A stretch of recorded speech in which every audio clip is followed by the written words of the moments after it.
Le deuxième produit que nous avons développé, cette fois-ci, c'est à destination de tous les employés d'un établissement de santé.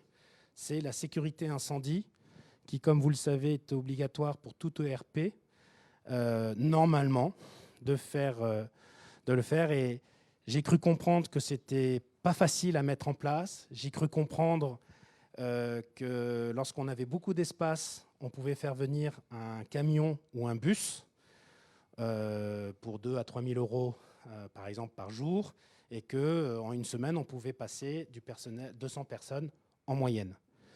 Le souci, c'est qu'il y a des personnels qui travaillent que la nuit, il y en a qui travaillent que le week-end, et que ces personnels-là, c'était difficile. Donc il y a vraiment une difficulté à pouvoir former au moins une fois tous les 3 ans ce personnel. Et donc ce que nous avons proposé aujourd'hui, c'est un casque HTC Vive filaire, avec, si vous voyez bien sur le casque, un petit boîtier qui reconnaît les mouvements, c'est le Leap Motion, où là aussi, on travaille sans manette, et nous avons instrumenté 2 extincteurs vides. Un extincteur à gaz, qui est au centre, et sur votre droite, excusez-moi si je suis devant, et un extincteur à eau.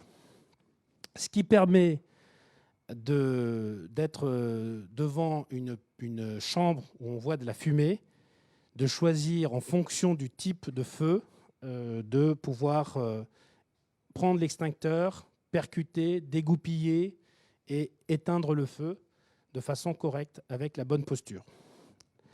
Donc là, vous arrivez dans la salle, vous voyez tout de suite la chambre 135, vous voyez de la fumée, le détecteur au-dessus de la chambre est allumé.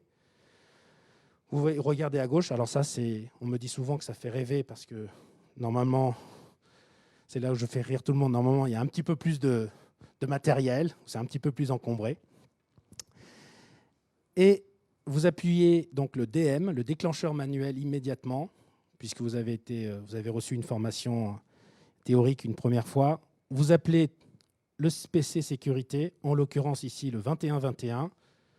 Et là, c'est le formateur qui est à côté de vous qui fait le PC sécurité, qui intervient, qui fait partie du dispositif de formation. PC sécurité, j'écoute. Bah, écoutez, je suis devant la chambre 135. Je vois des petites fumées qui sortent de la chambre. Que dois-je faire? Bah, écoutez, on vous envoie les secours. Vérifiez qu'il n'y a personne dedans. S'il y a un extincteur, bien évidemment, vous essayez d'éteindre, sinon on arrive. Donc, en l'occurrence, je vérifie, parce que j'ai été très bien formé, la chaleur de la porte, en haut, au milieu, en bas. Là, c'est un peu tiède. Je vérifie non pas avec la main, mais avec le dos de la main, car vous savez que si c'est un incendie de cause électrique, vous êtes électrocuté, donc, alors que si c'est avec le dos de la main, il y a un mouvement réflexe et vous pouvez vous en sortir. C'est pour ça qu'on préconise toujours de mettre la main. Et c'est pour ça aussi que lorsque c'est vous, monsieur, est-ce que là c'est une erreur ou pas? C'est compté comme un bon point, et si c'est avec la main, c'est un geste d'erreur qui sera comptabilisé dans le tableau final de la checklist de toutes les bonnes actions. J'ouvre, j'ai demandé au préalable s'il y avait quelqu'un, j'ai crié, il n'y a personne. Je vois un feu naissant dans une poubelle. Je prends l'extincteur, je percute, je dégoupille, je me mets à genoux et j'éteins en direction de la poubelle. Et pendant au moins 8 à 10 secondes, c'est ce qu'on nous a demandé, je fais des petits cercles et j'éteins. Et on voit l'extincteur qui se vide au fur et à mesure, mais c'est le temps qu'il faut pour éteindre un feu naissant. Je referme la porte. Ça, c'est un hôpital, je ne peux pas dire où, mais qui a sauté sur l'occasion pour nous acheter la solution la semaine dernière. Et on avait 6 personnes. Là, c'était la responsable de formation qui s'amusait. Voilà, j'ai mis une photo parce que mes collègues m'ont dit de montrer quelques photos. J'ai refermé la porte. Je pose l'extincteur au sol, couché. J'appelle la sécurité pour dire que j'ai fini.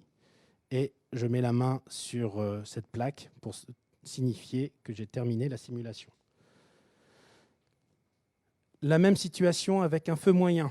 La porte est un peu plus chaude en haut. Au milieu, ça commence à être très chaud. En bas, c'est très chaud. Dès lors, la poignée n'est plus bleue, mais orange. Et là, alors, si j'ouvre, je vois que c'est plus important. Je ne peux pas éteindre, je dois refermer, je rappelle. Et en attendant les secours, je refroidis la porte.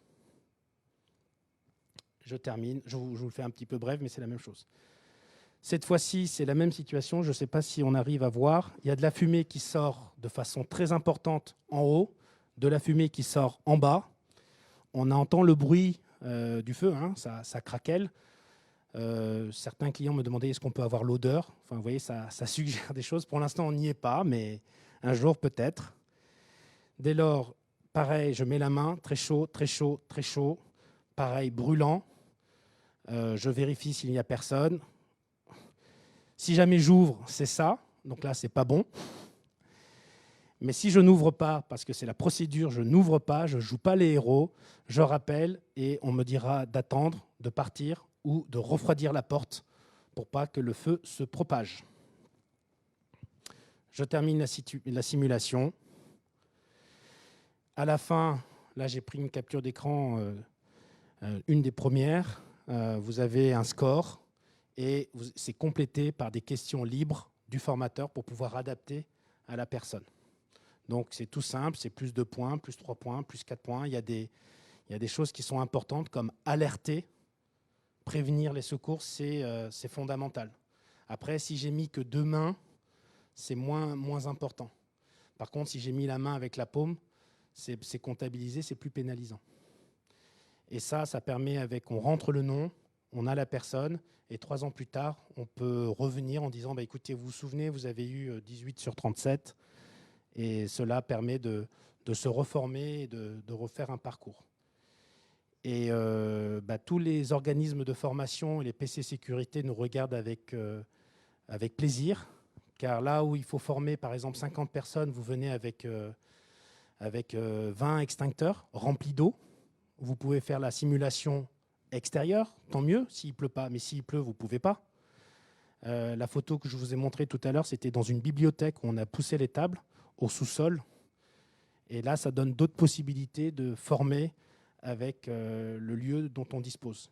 Car la réalité virtuelle ou la réalité mixte, c'est-à-dire avec des objets connectés, physiques, réels, nécessite un espace au sol de 3 mètres par 3 mètres environ. On n'a pas besoin de plus grand. On n'a pas besoin de Wi-Fi, on a besoin de pouvoir placer les capteurs lorsque c'est du HTC Vive, sans capteur, et d'avoir à peu près une surface pour être en sécurité de 3 mètres par 3 mètres d'une surface dégagée. Et ça donne tout de suite des possibilités. C'est plutôt comme un peu le room service dans un hôtel. C'est l'information qui va dans le service, s'il y a une pièce qui est disponible.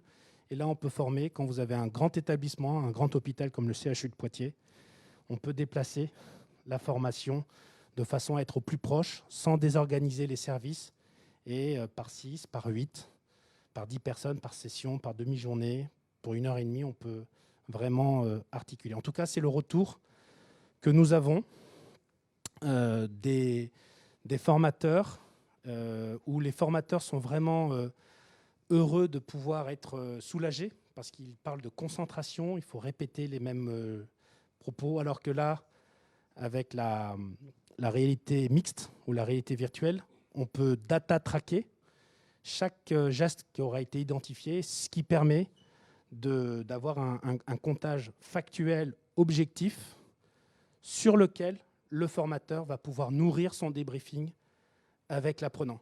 Et là, c'est pas, tiens, un moment, j'ai un moment d'inattention parce que c'est jeudi, c'est la 4e journée, et pour l'apprenant qui est là, je suis passé quelques instants à côté. Là, c'est beaucoup plus concret et tout le monde peut y passer. C'est pour les organismes de formation la possibilité d'avoir que 2 extincteurs. On sauve un peu plus la planète parce qu'on ne vide pas les océans à remplir les extincteurs. Pour la sécurité incendie qui est vraiment obligatoire, mais on ne le rendait pas en plus fun. Donc aujourd'hui, en réalité virtuelle, il y a beaucoup d'organismes qui le proposent avec des manettes. Nous, ce que nous proposons, et le dispositif tel que vous le voyez, Sauf erreur de notre part, pour l'instant, on est les seuls en Europe à l'avoir. Je discute avec une société au Japon qui souhaite avoir ce dispositif puisqu'on a décliné tout le protocole. Est-ce que vous avez des questions ou des échanges? Oui. Bonsoir, j'aurais juste voulu avoir une idée du coût à peu près d'une solution. Alors, le coût, plus on va aller, bah oui, c'est le plus important. Aujourd'hui, je vais essayer d'être objectif. Aujourd'hui, le coût sur la transfusion sanguine, l'hôpital Foch a mis une partie et surtout a contribué avec la force pédagogique et du personnel dédié. Mais la solution a coûté 80 000 € à peu près en 6 mois, ce qui est pour notre équipe un tour de force pour les plus grandes, parce que on y croyait. La sécurité incendie, c'est un peu plus de 300 à 400 000 €. Pourquoi? Parce que ce que vous voyez là, c'est bien beau de rouler des mécaniques et d'annoncer qu'on est les seuls en Europe, mais c'est beaucoup de tests, de partenariats avec de nombreuses usines, des spécialistes de mécatronique, d'électronique. Quand vous percutez, il faut que ça touche un élément, un aimant, il faut que ça envoie un signal. Et il ne faut pas que ce signal soit faible, soit bon. Il faut que vous en fassiez 100, 500. Donc, on en a fait beaucoup. Et c'est un budget important. Ce qui a été important, c'est de produire, de voir le formateur. Ah non, finalement, je rajoute, et ainsi de suite. C'est le fameux coup de je construis ma maison et j'ai d'autres idées qui viennent parce que je ne l'avais pas vu en vrai. Donc, on est ravis d'avoir développé ça rapidement. Et aujourd'hui, on a encore 2 ans de développement, car on nous demande tout ce qui est entrepôt logistique, bien évidemment des bureaux, l'armoire électrique, et d'avoir des scénarios différents pour les formateurs. Aujourd'hui, le serious game, comme vous avez connu il y a 15 ans, on disait au début c'était 200 000 €. Aujourd'hui, pour 15 à 20 000 €, on peut faire un serious game de petite durée. Ce qui coûte cher, c'est pas non plus le graphisme ou l'esthétique, c'est le temps et la conception du produit pédagogique que vous allez développer. Ça prend du temps et c'est un coût. Mais comptez environ 50, 100, 200, 300, ça dépendra des confrères. J'ai connu un projet de réalité virtuelle où vous clignez seulement des yeux. Donc ça, c'est pour moi pas de la réalité virtuelle, si vous êtes juste comme en mode cinéscopie et vous n'avez pas d'action sur le monde virtuel que vous voyez. Ça, c'était 30 ou 40 000 €, un confrère parisien pour la société, une grande société publique d'électricité, pour ne pas laisser sa clé USB, le mot de passe sur l'ordinateur. Voilà, c'était pour la sécurité informatique. Mais aujourd'hui, c'est coûteux. Et nous, notre posture, c'est toujours de dire, c'est quoi l'essentiel? On n'est pas là pour venir vous prendre de l'argent. On est là pour rendre une expérience engageante, efficace, et que votre retour sur investissement, votre retour sur apprentissage soit très élevé. Oui. Je vous passe le micro. C'est des procédures en fait qui sont similaires partout en France, tout ça. Donc, alors, est-ce qu'il n'y a pas moyen, enfin, là, c'est les coûts de développement, mais est-ce qu'il n'y a pas moyen de, enfin, c'est des produits maintenant Alors, je ne peux que souscrire à ce que vous dites, monsieur, car avant de développer, je suis allé voir la c'est vous qui allez me reprendre, je crois que c'est la fondation FMNH. Je suis allé voir, pour faire simple, je suis allé voir l'OPCA de tous les hôpitaux publics, je suis allé voir les assureurs, tout le monde. Merci, j'ai plus l'acronyme dans le bon sens, mais vous m'aurez compris. Pour moi, je pensais que je pouvais être financé par l'ARS, je pensais que je pouvais être financé par la FMNH, par les assurances, par tout ça. Et tout le monde à chaque fois, ah c'est super, bon ben on va faire un cahier des charges, on se revoit dans 3 mois. Un an plus tard, toujours pas d'appel. Là, je suis face à moi, petite entreprise, qui au quotidien doit sortir des salaires pour des salariés qui sont très motivés, passionnés, et une structure administrative, parfois publique, qui a une autre logique de temps, que je respecte, mais qui a une autre logique de temps.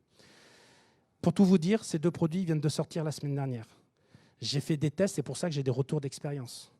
Donc j'espère bien que grâce à vous tous, ceux qui me regardent, demain je vais pouvoir produire et qu'on dira « Tenez, Monsieur Sabouret, Alexandre, venez, votre procédure, c'est intéressant, on va le déployer pour toute une région, on va le déployer pour tout un secteur. » Car moi, je n'ai pas vocation à garder ma technologie que pour moi, c'est à la diffuser, à la partager et bien évidemment à gagner de l'argent pour pouvoir développer encore d'autres projets.